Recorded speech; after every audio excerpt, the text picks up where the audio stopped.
Um,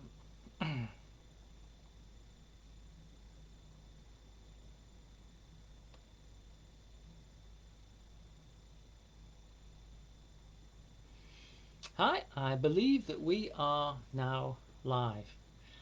So, if you're very, very punctual, you'll be the first one to see me. And if you are, please say hello. It's nice when you're talking to a screen for a considerable period of time. Yes, my first eyeball. Who is this, please? Say hi, say hello. And let's, uh, let's, in a sense, have a chat.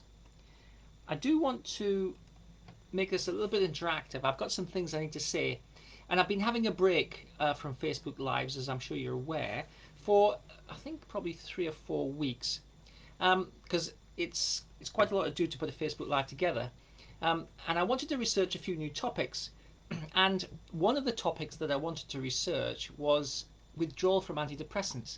Now, as you know, I'm a working therapist, so I see people all of the time. Hi, Dave. Hi, Louise.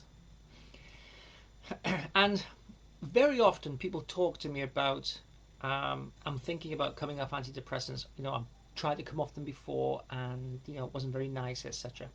And it seems to me that this is well, I thought it was a neglected area, and so I spent some time doing some research about it, and it turns out that it is a neglected area. And one of the reasons it's a neglected area is that um, the the information that was out there is incredibly sparse and really out of date. So, I thought it'd be an interesting Facebook Live to talk about the withdrawal from antidepressants and how to use self help CBT as a way of facilitating that withdrawal. Now, so I just want to give hi, say hello if you jump on. I just want to give people an opportunity to find their way here before I start. But let me just say, first of all, this is the end of July, and because it's the end of July, up until the end of this month, I'm giving away Get on Top of GAD for free. Now, generalized anxiety disorder is the most common form of anxiety in a sense, GAD.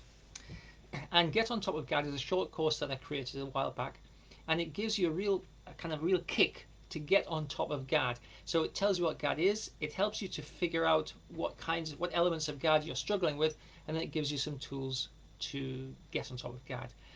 So Get on Top of GAD is free for you when you join the Anxiety Wizard program, which you'll find pretty much everywhere, but let's see on the front of drpurvis.online, the Anxiety Wizard program. So you'll find Get on Top of GAD in your library when you join the program. If you're already an Anxiety Wizard, you will already find it in your program. Okay, so what were you told about getting off or withdrawing from antidepressants? You were probably told, well, the most common thing you were told would be nothing. Do people agree with that? And the second most common thing would be, oh, it kind of just 1 or 2 weeks, maybe a bit of mild discomfort. It's not going to be a problem.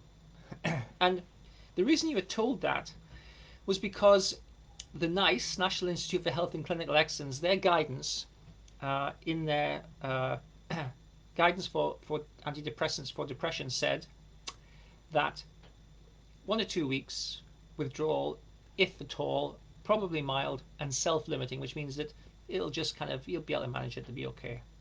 And that was the guidance. And that guidance was from 2004. Now, if you've ever tried to come off antidepressants, now in fairness, many people do come off antidepressants, and I've spoken to people who just go cold turkey, bang, not a thing. I've also spoken to people who can't taper it enough, but still without having a problem. So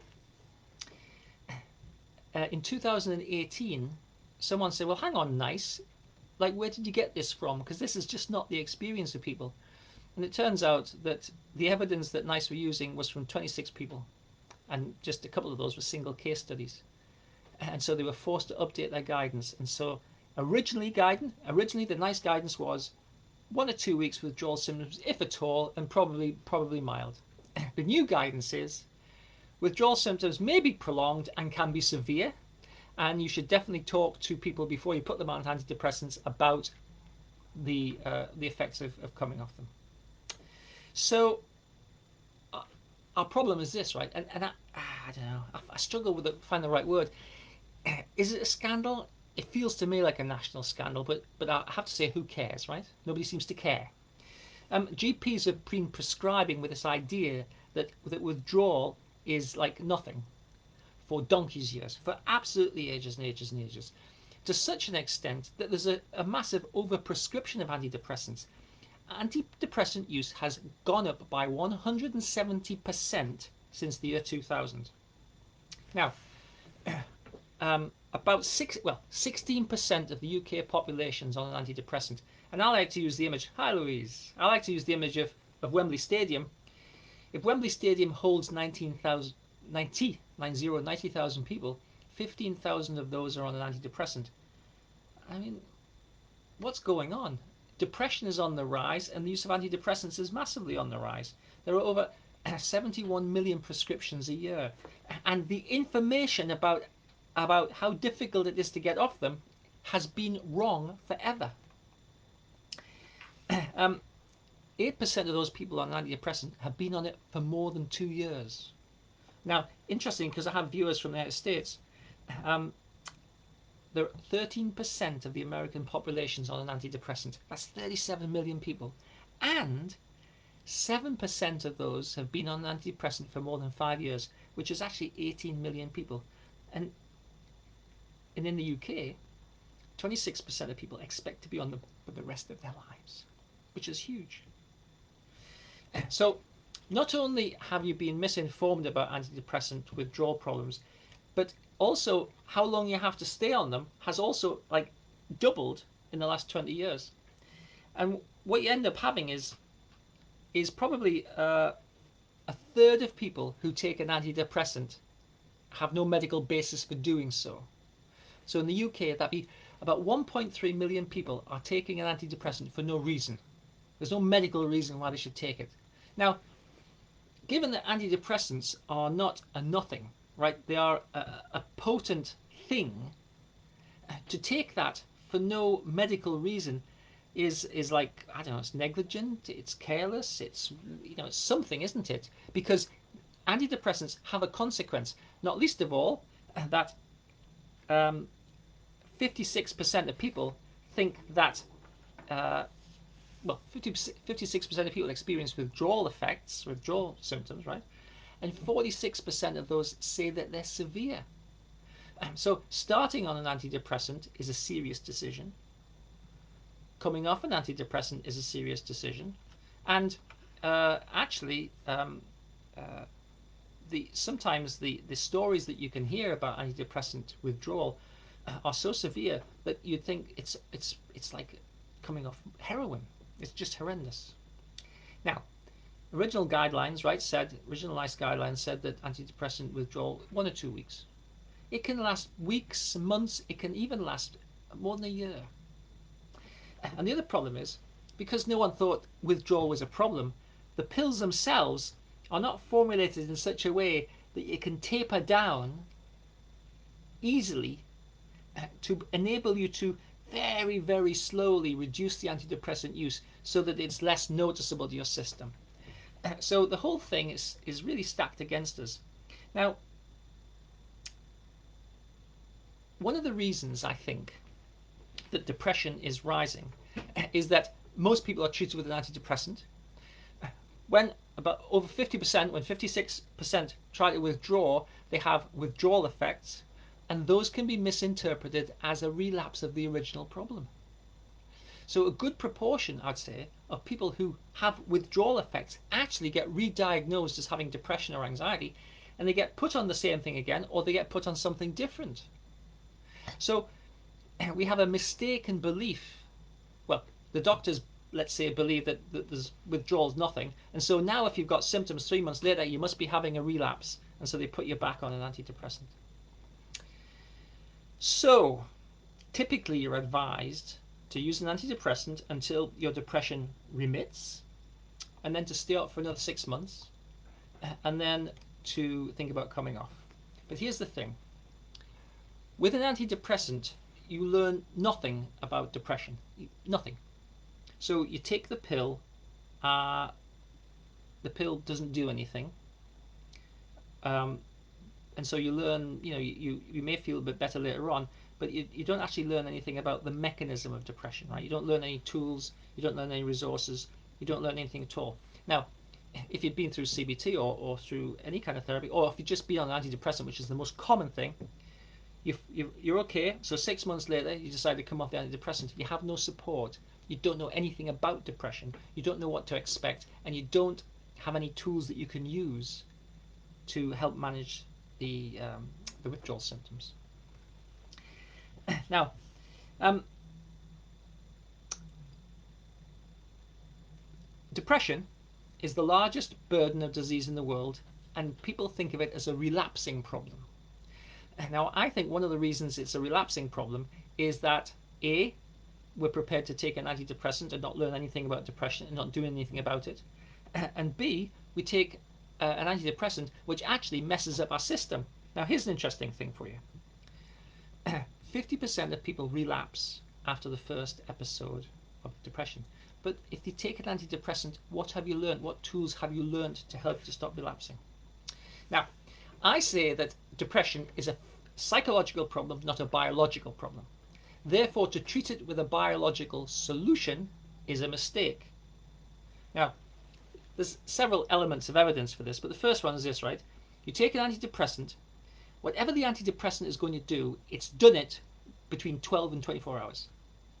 So if you take an SSRI, it has reached the level it's going to reach in your bloodstream between 12 and 24 hours.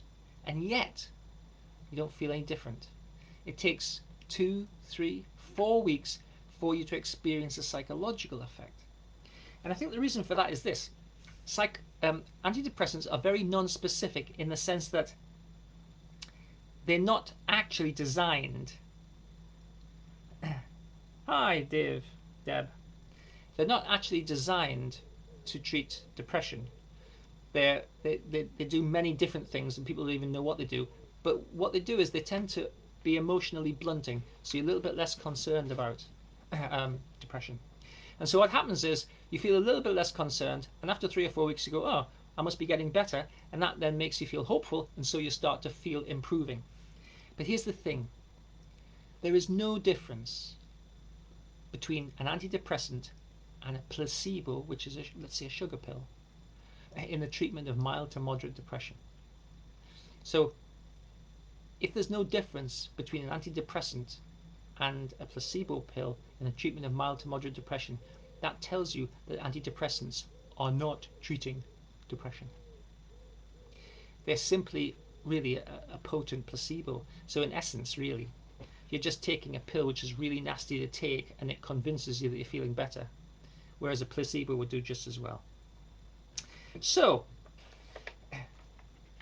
we don't have a way to think about withdrawal from antidepressants.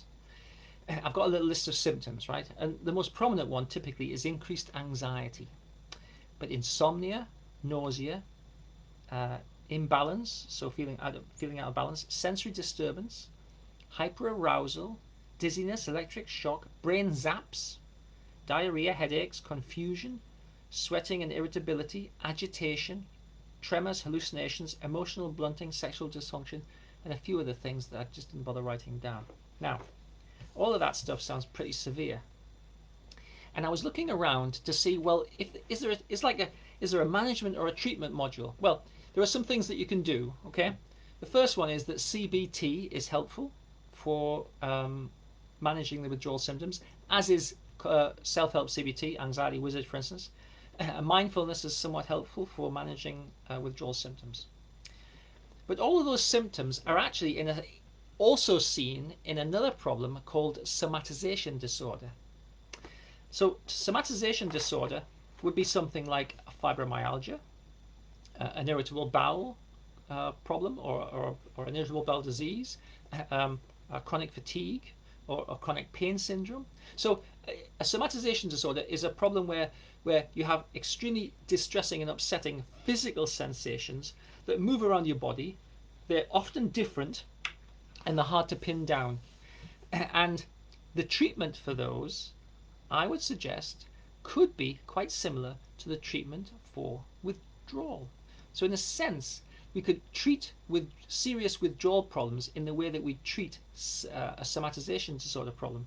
And so, the things that we would do would be some psychoeducation about withdrawal and what it is, to stop people thinking that they're relapsing or going backwards. But we need to have some kind of psychoeducation so that you can understand what's happening with you. Increased anxiety responds very well to better breathing. So we do some good breathing exercises. We do some behavior changes. We do some distraction and attention retraining, some cognitive restructuring, which basically means that we think differently about the symptoms. We use anxiety treatment tools and stress management tools. And I mapped out a sort of a model. If I was doing this as a program, this is what I would do. We'd recognize that we have a symptom. Now, symptoms are random. And by the way, I've done this working with someone who has an autoimmune disease and is sort of recovering from that. Symptoms are random. They move about. They're hard to predict, and they're often severe. Okay, so they get your attention, and because it seems important, if something happens to your body, it is important. It captures your attention. So you allocate attention to that symptom.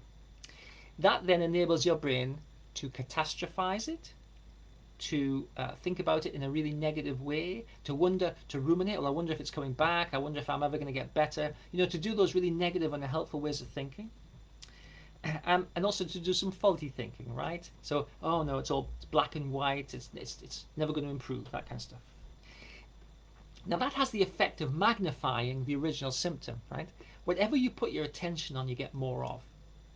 And so magnifying the symptom makes it feel more, makes it emotionally feel and probably physically feel more troubling than it actually is. So if you think about withdrawal from antidepressant symptoms, they're actually just symptoms. They're not indicative of something meaningful. They're not actually indicating necessarily relapse. They're not indicating brain tumor. They're not indicating cancer. They're not indicating anything. But when we magnify them and put a lot of attention in, they feel more significant than they are. And that leads us to have poor emotional regulation. And then that takes us back to having more symptoms. So poor emotional regulation because we're just like really stressed and upset about it, back to more symptoms. And that, I think, would be the purpose withdrawal from depression antidepressant model, if you like. So that's how I think about it.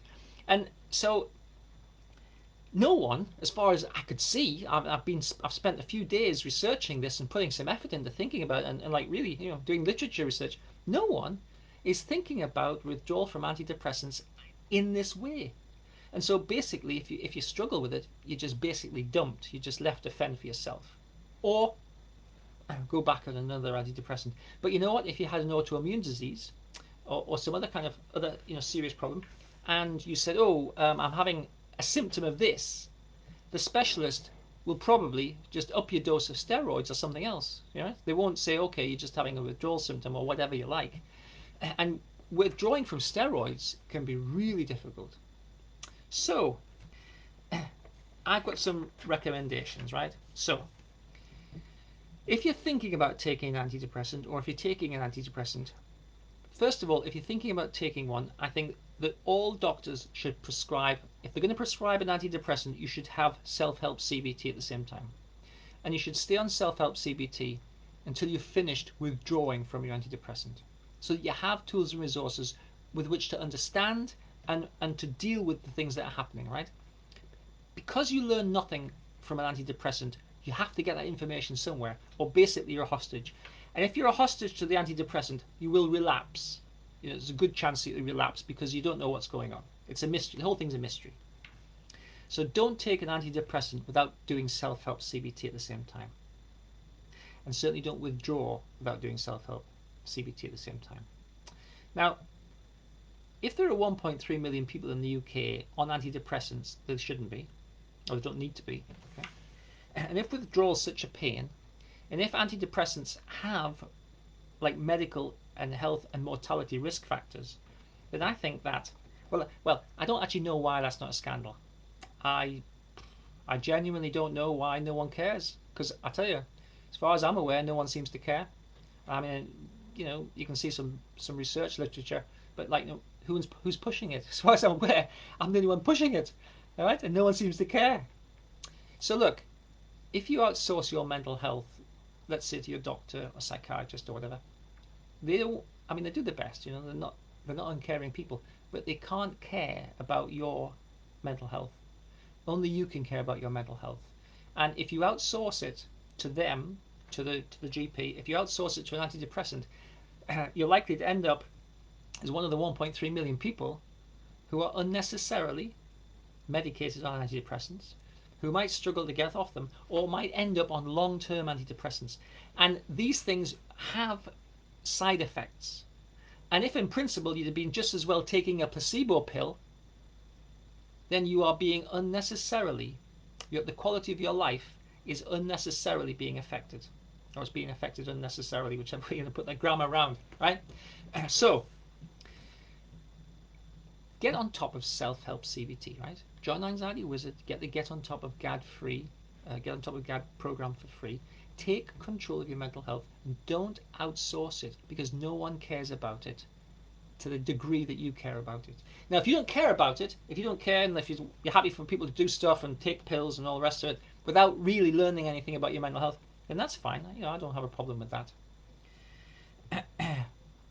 But then also don't complain if you have side effects from antidepressants or it's horrendous to come off them, or in fact they have really long-term consequences for your actual physical health. So that is everything that I wanted to say. A bit of a rant. I hope it's contacted with some people. I hope some of it's made some sense to you. Um, I can't care about this more than you do, and I think that there's nothing better than taking control of your mental health. But I can put it out there, and it's up to you then to take the next step and actually be free of depression and anxiety. Because my general motto is these things are optional in your life. You don't have to have them, but unless you go about getting rid of them or not having them in the right way, you really don't have much control over it, right? So I hope to see you on the inside of Anxiety Wizard. The offer of Get on Top of GAD and Anxiety Wizard is good until the end of July, in which case then the Get on Top of GAD free offer that goes away. So thank you all for joining me, and I hope you have the rest of the weekend with the nice weather, and that if you want to take control of your mental health, you get into Anxiety Wizard. Thank you. Good night.